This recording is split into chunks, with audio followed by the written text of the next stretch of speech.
Sisi blok sana ada tuh, mas uang ada. Sisi blok.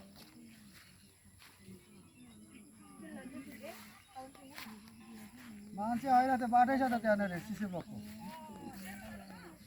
त्यो सिधा आएर त्यो बिचमा एउटा दोकान पर्छ यहाँ माझमा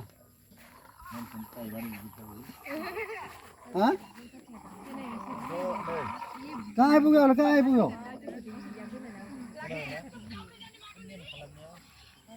आउने जाने बाटो चाहिँ पार भएर